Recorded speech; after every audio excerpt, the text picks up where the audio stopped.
God damn, I hit a home run when I got that theme music. Thanks again to episode 1 guest Andre Pettipas, and I want to welcome you all to episode 7 of What on Rob Green's Earth. I do got to apologize again for being such a tardy prick with all my content release. I know it's kind of sporadic, and hopefully I will someday be a grown-up and work on a real schedule. Don't hold your breath, though. But while you're waiting for me to put out some content, I know a lot of people are big fans of movies, and especially superhero movies. They seem to be a big thing that's never going away.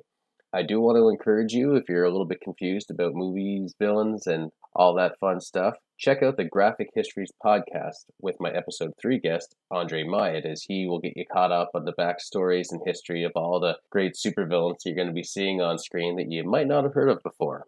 While I'm promoting an upcoming episode, I'm going to have Clifton Pettipas. He's going to come on and he's going to talk about his first single release, and we're going to have a little bit of a contest, which is something I haven't done before. So here's the rules. Go on to my Instagram page, that's Rob Green Podcast, no spaces or anything, or you can just check out the name of the podcast on there and it should find it for you. I want you to instant message me a stupid question to ask him. And I'm just randomly write them down, put them in a hat, going to pick out 5 stupid questions, and I'm going to ask him those. And after he's done answering, he's not going to know who sent them. He's just going to pick his favorite of the 5 random stupid questions, and that person will get a copy of his single and some swag, like a t-shirt, I believe. It is the prize. I should know this. I'm hosting, but like I said before, I'm a tardy bastard, so you take the good with the bad.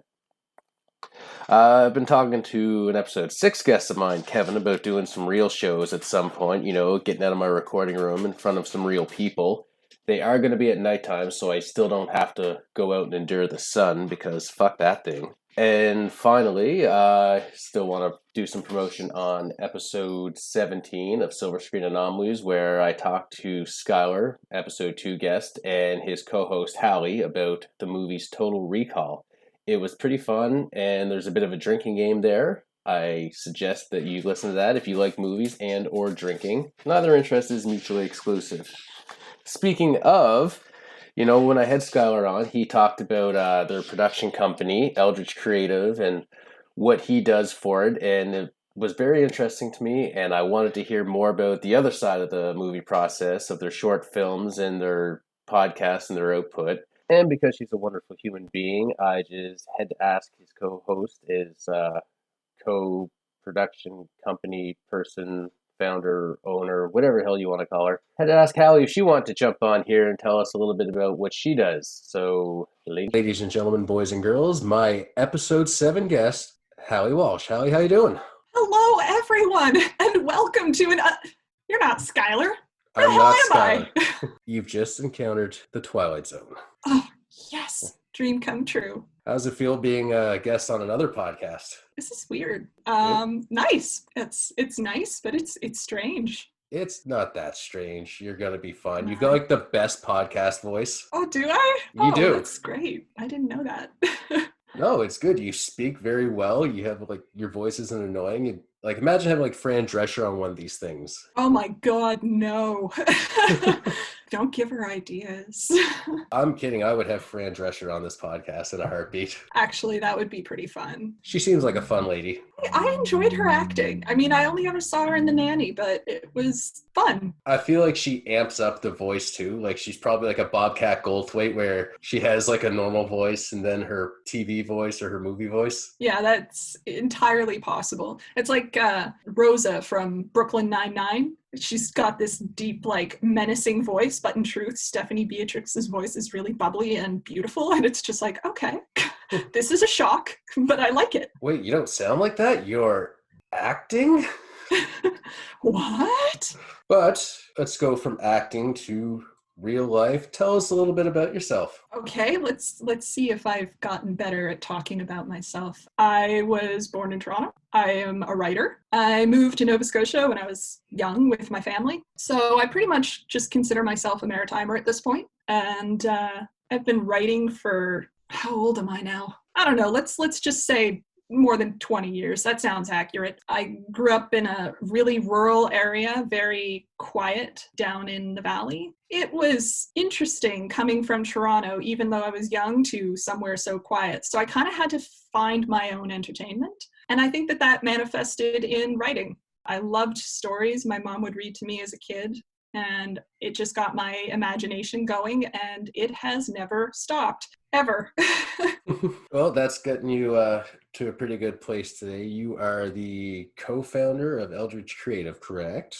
I am, yes, co-founder with my partner in crime there, Skylar Greencorn, who you had the pleasure of interviewing as well on your podcast. I did. He said some things on your podcast about who would be doing the most paperwork coming up. I would like to just go on record saying, "Yeah, think so, Skylar? Really?" I don't. I'm not even going to give him a heads up. I'm just going to let this episode drop and he's going to listen to it and he's just going to be like, oh, damn. Good. So yeah, co-founder of Eldritch Creative.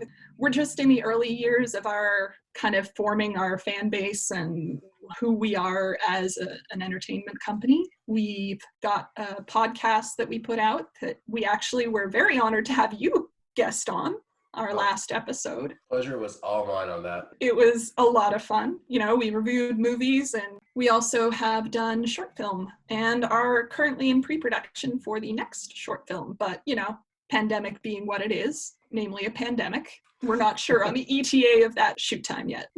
All right. And can you share anything about the new project? It's going to be technically challenging and a step up from our previous project, Guardian, which is available on YouTube on the Eldritch Creative channel. We had another script in mind, but one thing happened, another thing happened, COVID happened, and we lost a location, which is fine.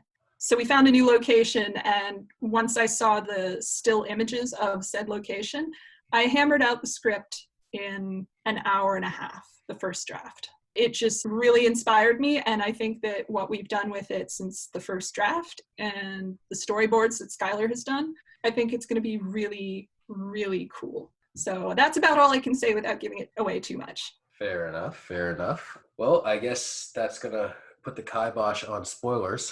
For that one, yeah. You know suspense kills me, right? I have Phoenix down somewhere. Don't worry, man. I got you. How tricky has COVID made this whole process for you? For me personally, I have rather adapted to staying inside because that is where I spent the majority of my time as a youth. Inside, playing video games, watching movies. But as far as Eldritch is concerned, it has been difficult. Skylar and I used to meet once a week. Fridays, we'd go out to the restaurant that we actually kind of first started going to. We'd meet up there, have lunch, and talk about all things Eldritch. We can't do that.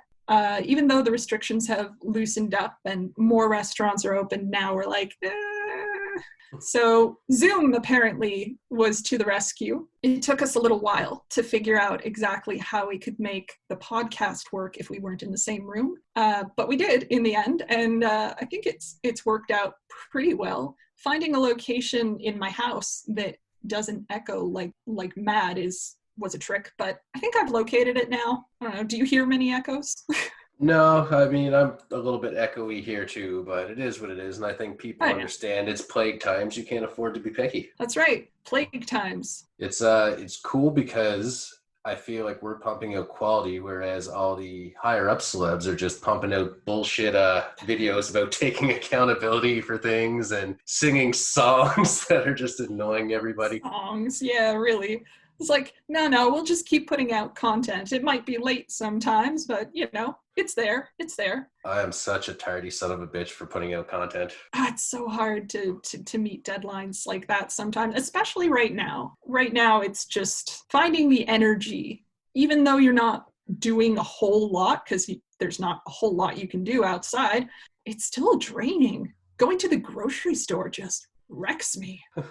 Just put on my mask, keep my head down. Yep, try not to walk into people going the wrong way. It's fine. The best thing I do is I still work at my job full time. I put on I have a black COVID mask and really big dark sunglasses, and I'll just put them on, make myself look as unapproachable as possible. Please don't approach me. Don't ask me questions. Don't recognize me. See, I apparently naturally have that, and I don't know if the mask helps or not, but it was one of my favorite comments that one of my friends made in university. I had heard from somebody that I was scary, that they were afraid of me. And I was like, what? Because anyone who knows me, they're like, you're so sweet and friendly. I don't get it. And I said to my friend Amber Parker, I was like, can you believe this? Somebody's afraid of me. She's, no, you're not scary. It's just sometimes when you're walking across campus, you look really preoccupied with your thoughts. And those thoughts are of murder. Oh. I looked at her and I just started laughing, and I was like, okay, so I have resting bitch face. I get it. Resting murderer face. Resting homicide face. Okay, that's fine. a good call. Yeah, like a Netflix documentary waiting to happen inside your head. That'll be the name. That'll be the name of my documentary. I really want to get a t-shirt made that says, I kill people with my mind. Ask me how. Because I'm a writer. Every time I talk to you or Skylar now, it seems, well, we've only done like podcasts twice. We come up with more t-shirts. Like, is Eldritch branching out into merchandise anytime soon? Because I feel like we might be, actually. It's a work in progress, but it is actually on our agenda to start talking merchandise in the very near future. Ooh. Which we are very excited about. I'm very excited about. Yeah, we just have to find our options. I'm just pointing out that like all these reveals aren't pre-planned. I'm finding this out right now. So when someone listens to this, they're sharing excitement with me. It's genuine. So I sincerely hope Skylar is listening and that I'm not revealing too much, but I think I'm good. When am I going to get some swag off you? As soon as we have swag to give. Perfect. I'm going to be sporting that Quado t-shirt that we talked about on your episode. That Quado shirt. Oh my God. For anyone who didn't watch Total Recall or listen to the episode of your podcast that I was on, because, you know, they're not real fans. I'm kidding. But yeah, Quado is the mutant belly baby of a guy in a 90s action movie. That's right. And boy, is it just delicious to look at. Oh, gotta love those 90s effects. So what kind of movies are you into? I am predominantly into horror movies, much to the dismay of my boyfriend, who is decidedly not. Yes, he just lets me watch those. He did watch a few of them with me, but I can't get him to watch more. He's reached his limit, I think, for now. So horror movies are a staple in my collection, as well as Godzilla movies. I love Godzilla. He's my boy. He's cool. I like him. Yeah. But if I had to say, like, what will always draw my attention are movies that are horror, but supernatural horror.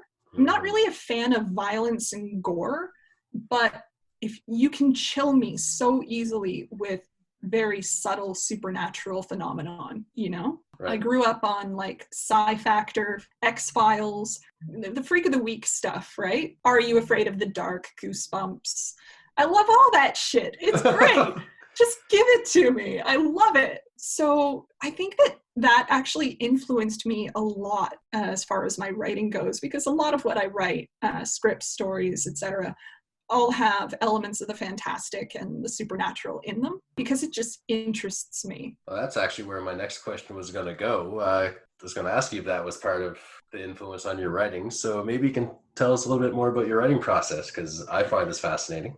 Well, a writing process. I mean, for me, my best work has always come out of something I've seen and has triggered some deep part of my brain, like the images that I saw for the film we're going to shoot. Things in those images just hit my mind in the right way, and I just had to get them out on paper. Those are the good times. The bad times, it's basically me sitting in front of a computer, writing the same paragraph 6 times and deleting it 7. On a good writing day, I might get a page done. On a bad writing day, I am hiding under blankets going, what the fuck, really? And just staring at the wall sadly. Just hollering to the boyfriend, honey, can you give me some ideas? Is it horror? Yeah, nope, just gonna watch my Hallmark movies. Yeah, it's true. I don't know, like, I have to get invested in something. I once wrote a short story just by walking through the graveyard on Roby Street, that massive graveyard. I don't know, I was just walking, listening to music, and a thought hit me, and I was like, I have to go write that down. And then an hour later, I had a short story and I was like, oh, cool, this is Oh. nice. And, you know, it was in a style I'd never written in before, first person. Most of my work is third person, past tense. So. But yeah, the process for me is sitting down, which is the hardest part, and then actually writing something and keeping it. I have struggled with that one. I have the same problem if something strikes me as funny when I'm like trying to write for stand up and I'm Yep. thinking like I got to write this down right away. Mm-hmm. Sometimes I'll convince myself I'm going to remember what I was thinking and then I forget. Oh, So that's the worst. so then I'll just like grab my phone and I'll put it in the notepad, like write this down. And then I'll think, okay, that's good enough. I'll know what I was thinking. And then I'll Yeah. look at it later. I'm like, what the fuck was I thinking when I wrote that? Was I high? Was I drunk? What is this? Yeah, I've had those moments. Yeah. You are also a writer. I guess. You are. So what is your process then, Rob? Turning it around. Oh shit. I'm really awful at describing how this works. Right? I'll see it's something. hard. I'll see something, and I have a very weird view of things. Sometimes I'll see something that just strikes me as particularly funny, and even if someone doesn't find it funny, I'm thinking like that's funny. I just got to think of an angle that somebody can find that accessible to think it's as funny as I do, or to like just at least get on board with what I'm thinking. And I'll just sit down and I'll write it out the best I can. I don't like to write out the whole rant. I like to do everything in point form.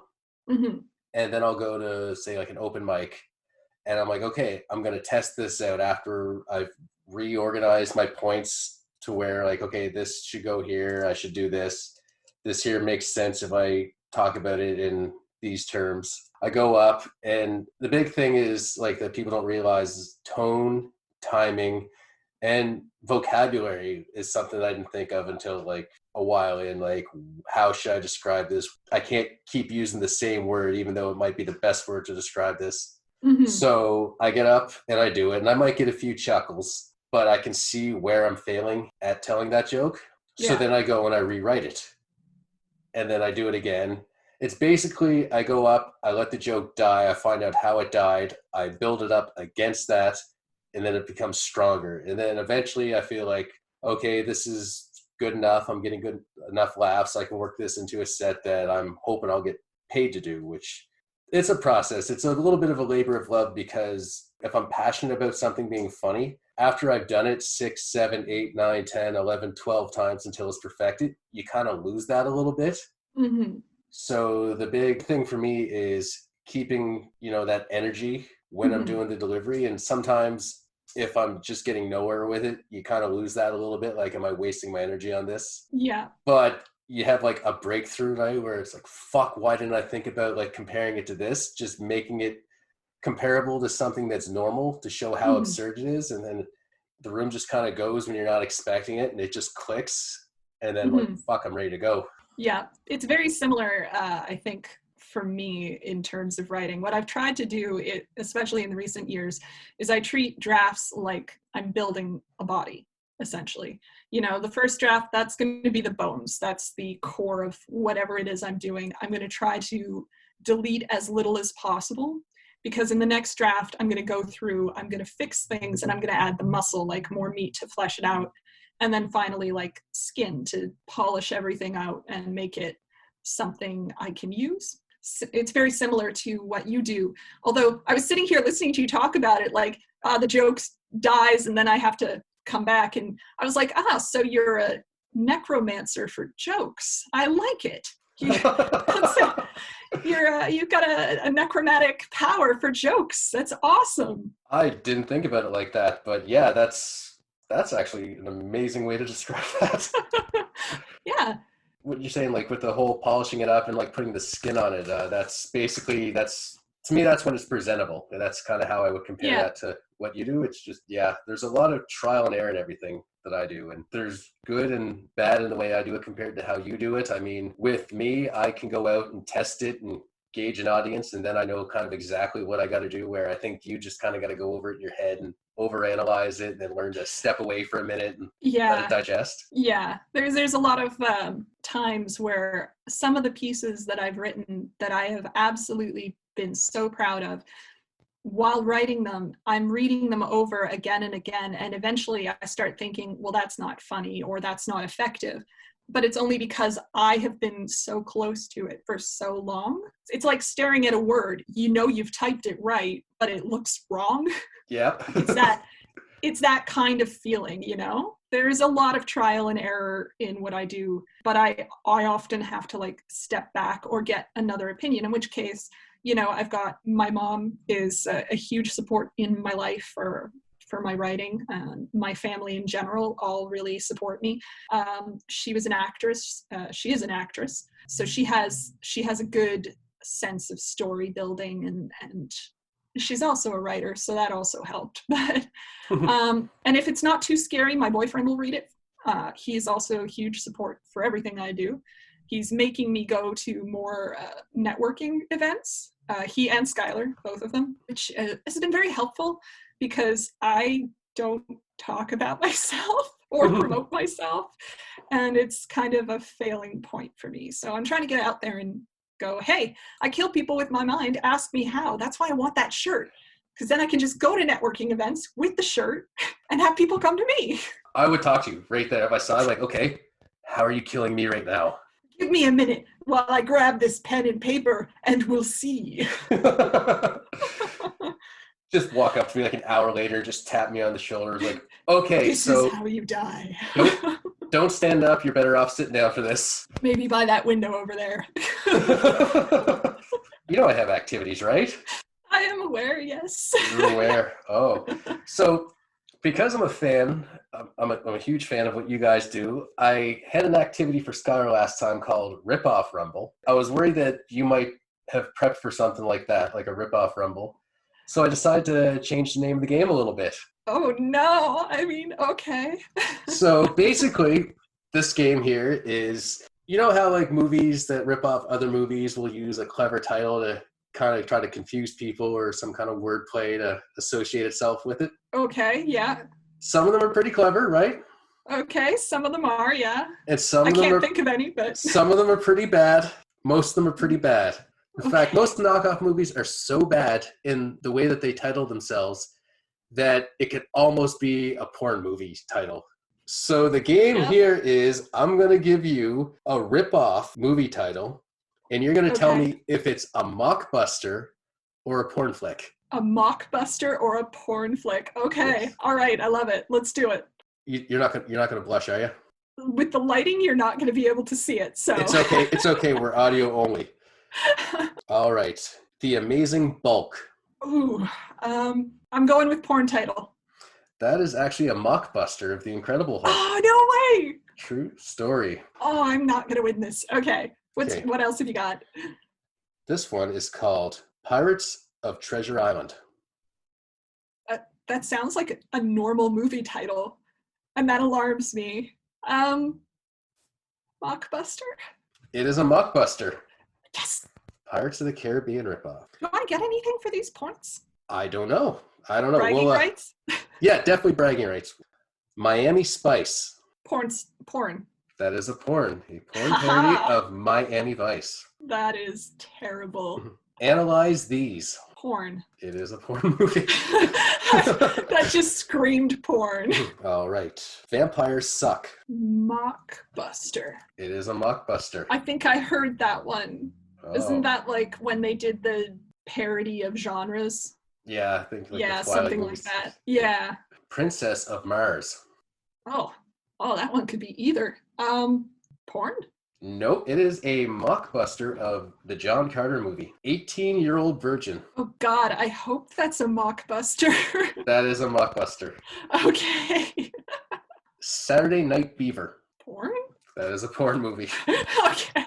I certainly hope it's slang and not a subgenre of porn that... You went there. I wish I hadn't.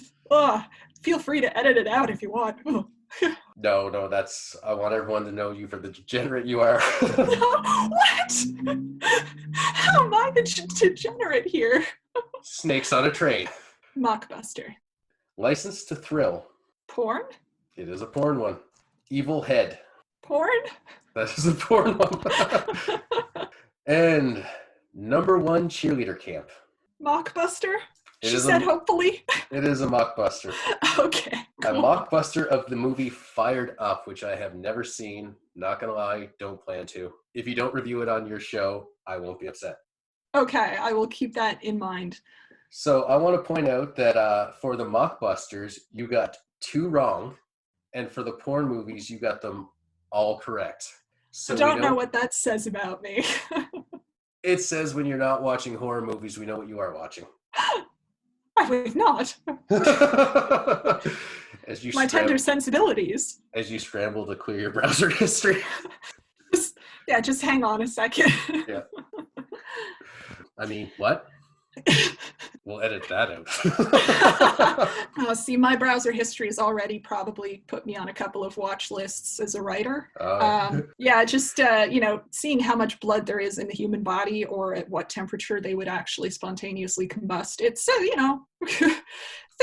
things show up on my search feed that probably I should clear more often.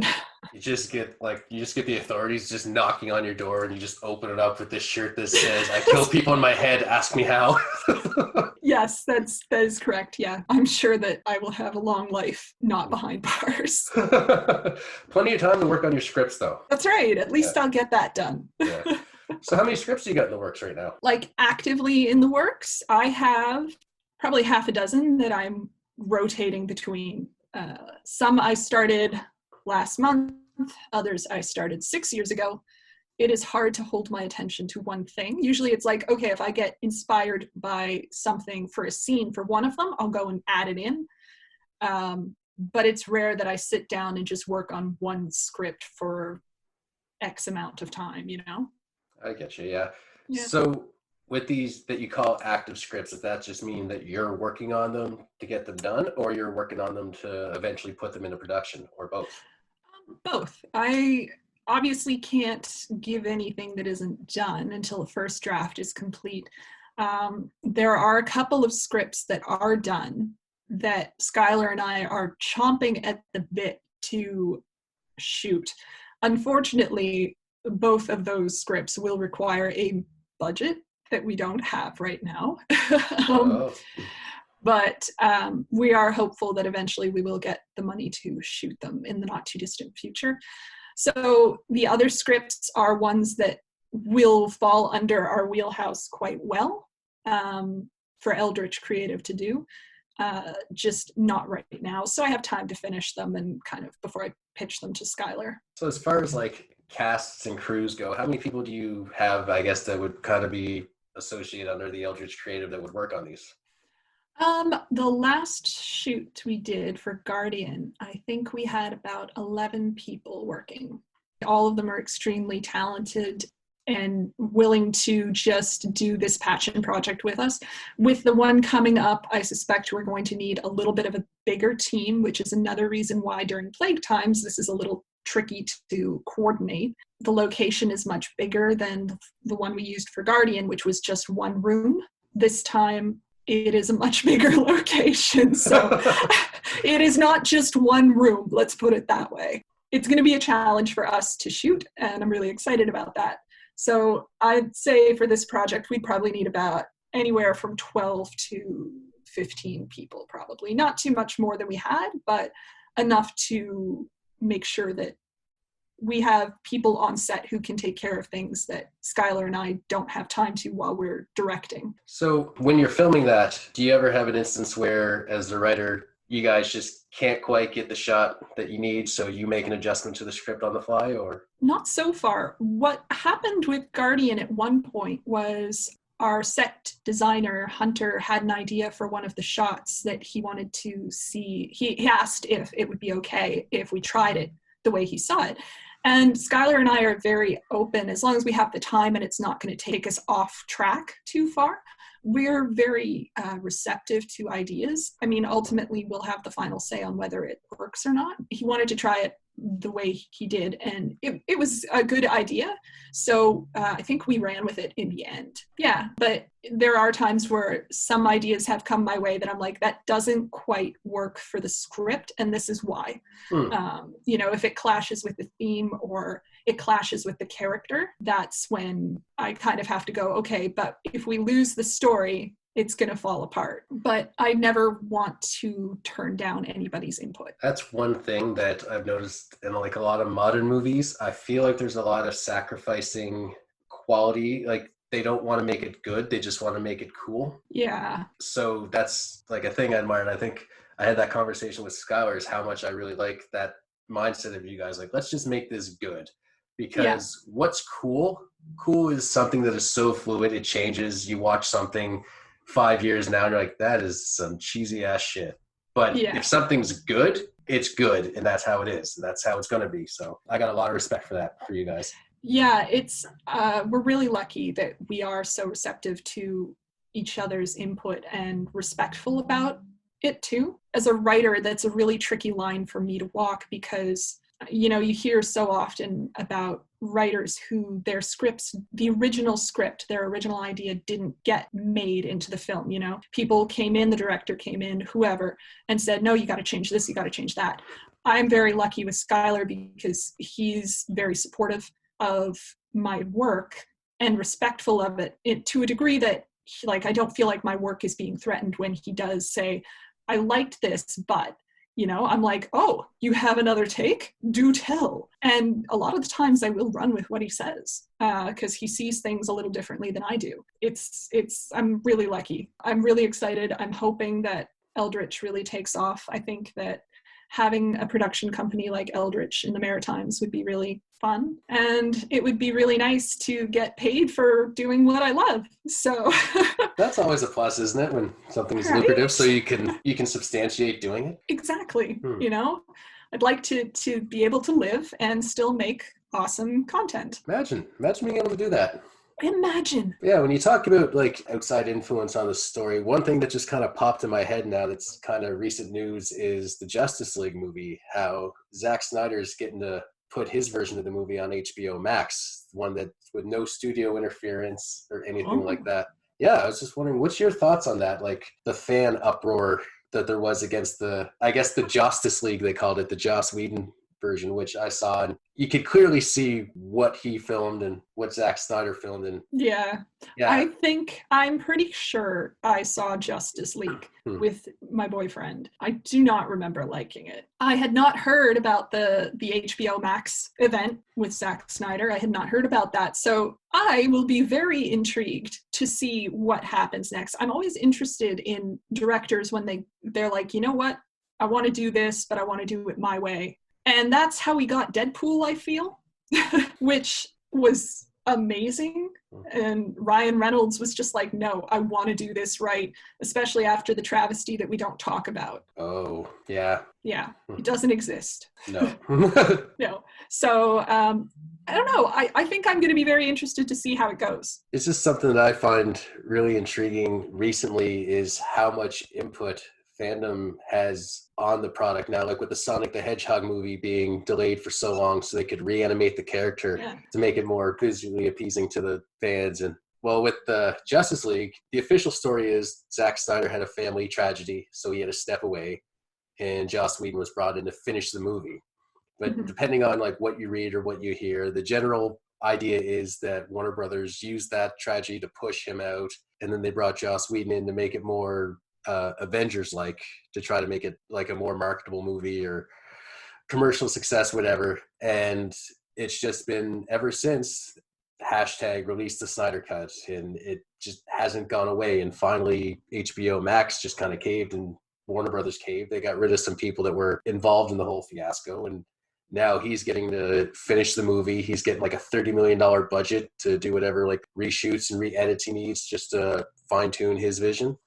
So that's something just people like us, like you and me, just by hashtagging, there's an effect there now. Like, what do you think about that? Do you think that's... I think on the one hand, it's really good. I mean, if studios are going to take a beloved IP and make it into a film. And that a lot of them are doing it nowadays because they don't want to take a chance on original stories, because the fan base is already there for established IPs like Sonic, like the Justice League. You want to bring in those fans, but if you're going to bring in those fans, you have to respect them as well. And I'm not saying like cater completely to them, because you're not going to succeed in that. But if you do the characters right, if you do the story right, and I think that the studio changing the Sonic design when it was first launched, I think that's massive. And I really hope that everybody who complained about that design did go and see the movie, because that is a case of a studio hearing everybody going, what's wrong with his legs? Why are his teeth so creepy? What is this? And wanting to fix it. And they did. So on the one hand, I think that having that fan cry out and go, well, this isn't right, sometimes it can be really beneficial, but it shouldn't dictate completely how the movie goes, I guess, because you still have people who are working on the story, on the script. That's also their time to show what they're capable of. I really think you just have to respect certain elements and make sure that you do the source material justice. And then hopefully the fans will like it. Yeah, I agree with everything you said there. I think a lot of times the studios and the executives or whatever the fuck, you know more about this stuff than I do. I'm just going to call them the suits. The suits. Yeah, that works. Yeah, I don't think the suits understand a lot of the IP that they get, and they just want to water it down to something like, I don't know why anyone would figure that out. Here, let's make it like this so it's easily accessible. And they just kind of strip those characters and those stories from anything that made them unique just to try to follow a formula. Yeah. So it's good that they're listening to people. Like you said, it's good that they're listening to people, and that might instill in them a bit more respect for the things that they're doing. Mm-hmm. But I think that if you are ever doing an adaptation of source material, your writer especially should be familiar with that source material and love it. Because if they love it, they're going to want to write the script well, because they're a fan too, right? Yeah, I think that's what got Marvel ahead of DC in superhero movies, is because Warner Brothers was like, this director's hot, let's attach him to this. Whereas I think Marvel found people that actually had an understanding and a passion for what they were doing. That's right. It's like, I think that if Kevin Smith were ever to direct a comic book movie, and he might already have, if he ever, I think he'd do an amazing job, because he loves the source material. You know, I think that studios also get a little bit, the suits get their feet kind of in the water too much when they go, we want to bring in the fans, but we also don't want to like exclude people who don't know the source material. And that's where they start making it like edgy and actiony or whatever, when it shouldn't necessarily be. They start adding elements that just don't belong because they want to draw in other demographics. Yeah, it's a tricky line to walk, and some companies have succeeded and others have tanked horribly. So, I mean, I have yet to see a video game movie that's done super well. Keep waiting. Maybe that's something for Eldritch Creative someday. Maybe. I would love to do a proper Silent Hill movie. I loved Silent Hill so much. Put that on your Pinterest wish list. That's right. Get the IP rights for Silent Hill. Please.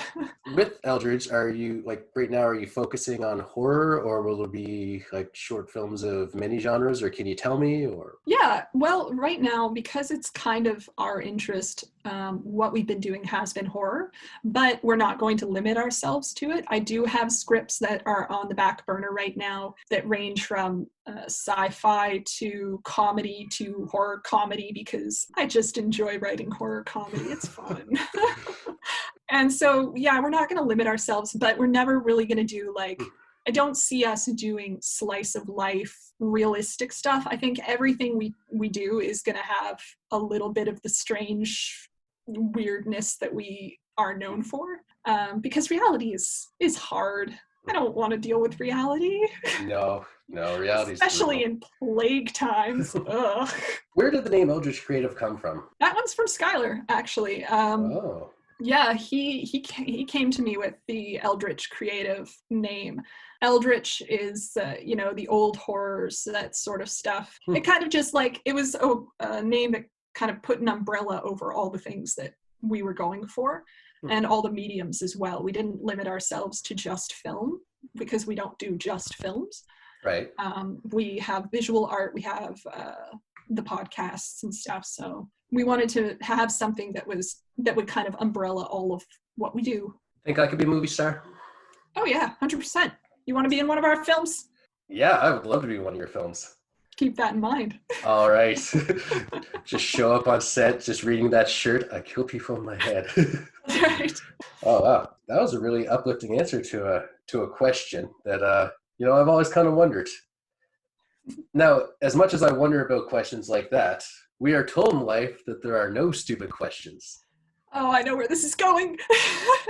Are you ready to be asked 5 of them?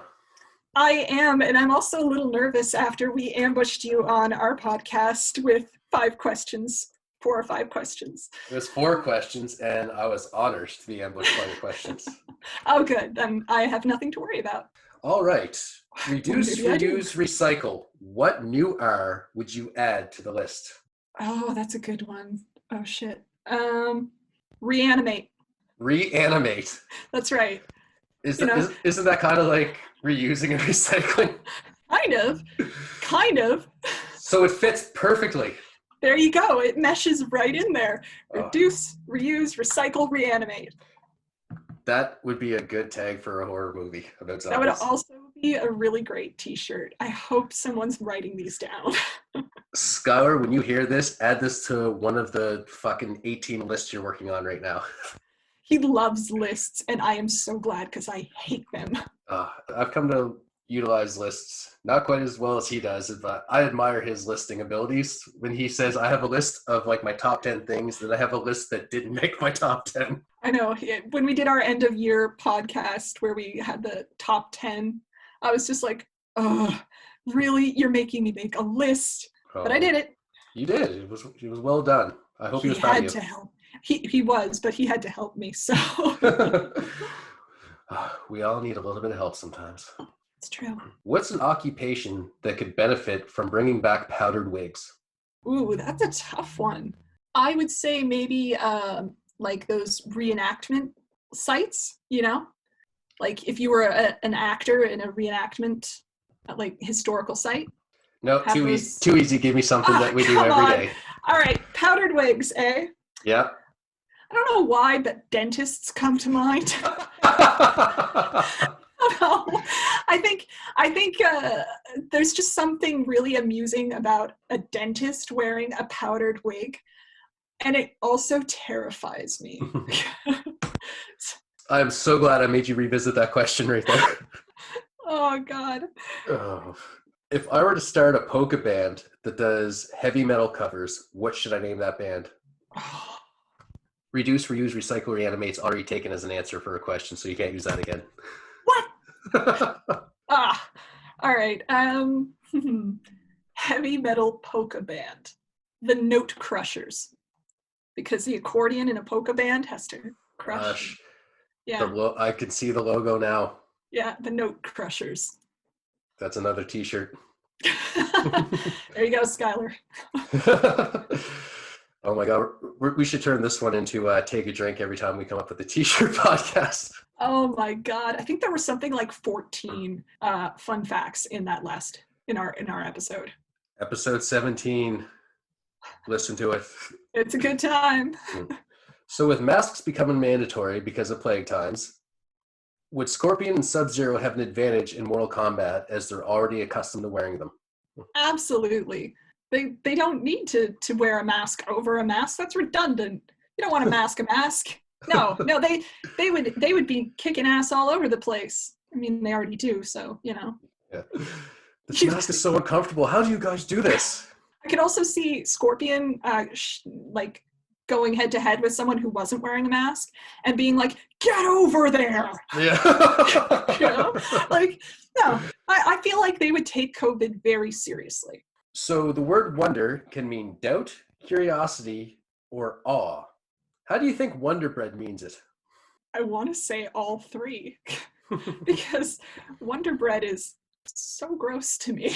I am doubtful that it is going to taste good. I am amazed that anybody would want to buy it. And, I wonder why I have it on my shelf. Is that what you're looking at right now? No, but I know where it is. It's fine. Script idea. I hate Wonder Bread, but somehow there's some on my shelf. Who put it there? Yes, that's my wondering. I'm wondering where the hell it came from. And a bonus question. Are you ready for the bonus question? The They don't bonus happen question. often. They don't happen often. Ooh, I'm honored. Okay. What movie do you think Skylar most frequently recreates in his bathtub? All right. So when you say recreate, I don't want to elaborate. Props, sure, whatever comes to mind. I'm going to say Titanic because I know he's going to hate that answer. Oh. And just in case anyone's wondering, there are a lot of throwback references to episode 17, Remake Rumble of Silver Screen Anomalies. So go listen to it. Yes, please do. You can find us on Spotify or Buzzsprout, Apple, Google. I think we're on all of those. Save that for the end plugs. Oh my God, I'm sorry. I knew. I was waiting for my screw up to come along. I knew it was going to happen. You jumped the gun. I jumped the gun. I'm sorry. Delete the whole episode. We'll have to do it again. Or you could talk shit about a celebrity if you'd like. Oh God. Okay. Celebrity Smack Talk. 2 segments back to back on you. Oh, no time to prep. Oh no. All right. Celebrity Smack Talk. Nicolas Cage. Oh. What the fuck? I can't wrap my head around him. I feel like Abed from the episode of Community that covers Nicolas Cage. Is he good? Is he bad? I don't know. Why is he milking an alpaca? I have questions, and I'm never going to get answers because he is an enigma. An enigma. You hear me? How can he go from one emotion to absolutely off the fucking rocker in the next one? I don't get it. Is he good or is he bad? I don't know. I've seen him in things that I have liked. Like, he did a movie called Mom and Dad. And that movie is already off the wall. So he fit right in there. Right in. And I was just like, okay, I can handle this level of Nicolas Cage. But I saw him in The Color Out of Space, and he was okay sometimes. And then he was completely batshit crazy in the next scene. And I was like, where is your off switch? Who keeps flicking the switch in your head? Tell me. Do you need help? Are you being forced to do this? I don't know. Nicolas Cage, he's an enigma to me. I think the thing with Nicolas Cage is he has to take a lot of work because he owes so much money to the government for not paying taxes. God, is that it? I think that's what happened. I know he was in shit for it. I think that's why he just didn't turn anything down, which probably hurt him in the long run financially because he's probably lost a lot of big ticket movie offers because they see him in a lot of like straight to DVD shit. Yeah. And he's a very, I'm going to go with complex actor. I can't lie. I like Nicolas Cage. And that's fair. Yeah. I am glad that you like Nicolas Cage. I like him sometimes. I don't necessarily like everything that he's in. But yeah. I think sometimes the reason he overacts like that is because he doesn't necessarily like the things he's in sometimes. So he's just like, I wonder how Nicolas Cage I can be before they notice that I'm just way overdoing the Nicolas Cage. Yeah, that is entirely likely, actually. If that's the only way he can vent his frustration is by exploding into a nonsensical screaming. I get that. I do that all the time around here. I like to think that even though he's really zany on camera, he'd be fun to chat with off camera. I like Nicolas Cage more than I like Daniel Day-Lewis. That's fair.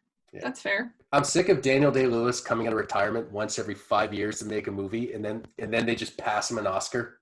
That's legit. I'm sick of it. Just yeah. There are some actors that I'm just like, you can stop now. I was so happy when Gary Oldman beat him for the Oscar. I was like, fuck you, Daniel Day-Lewis.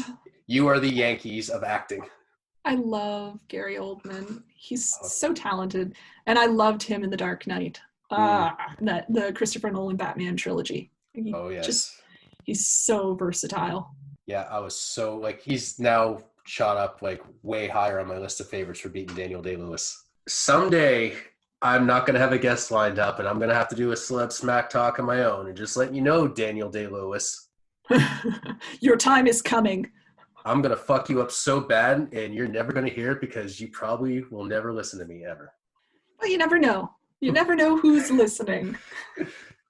He just has like some computer set up to every time he's mentioned. Like that's why he takes so long in between movies. He's just reading all the comments or listening to everything, and then when they finally die down, he's like, "Okay, I should do another movie."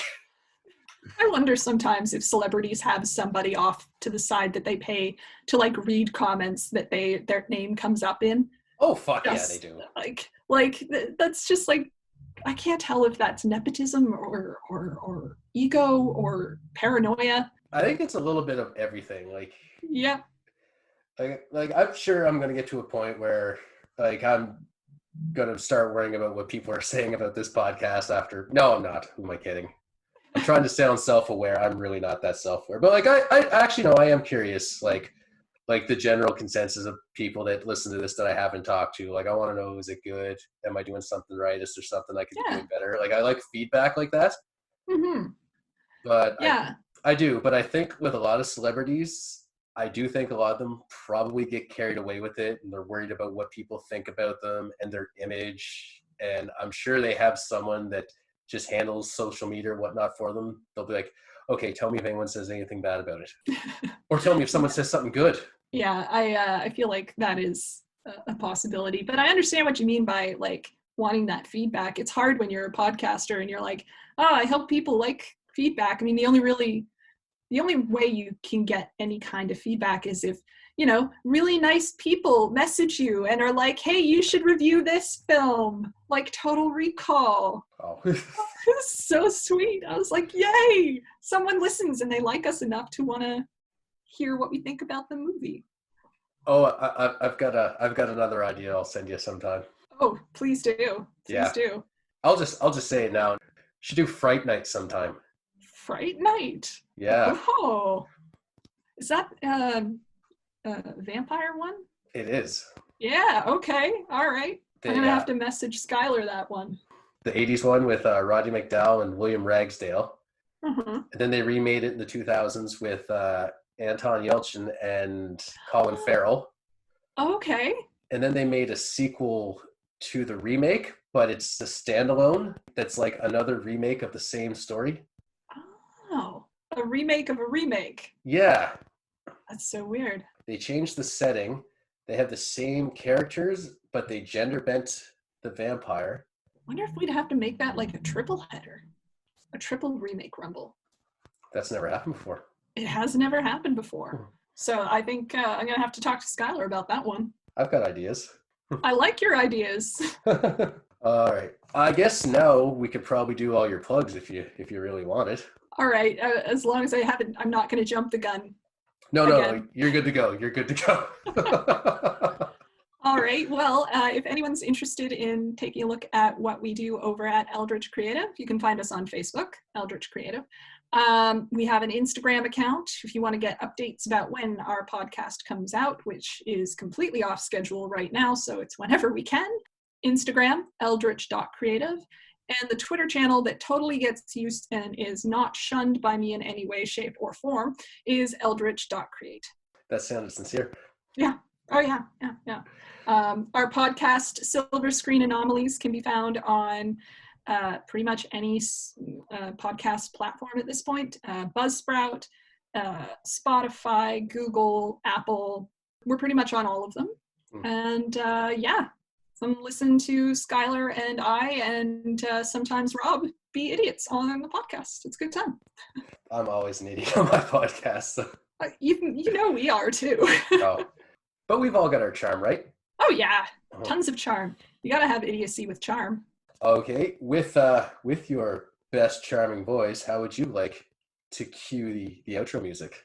All right, let me see if I can do something charming here. Hit it.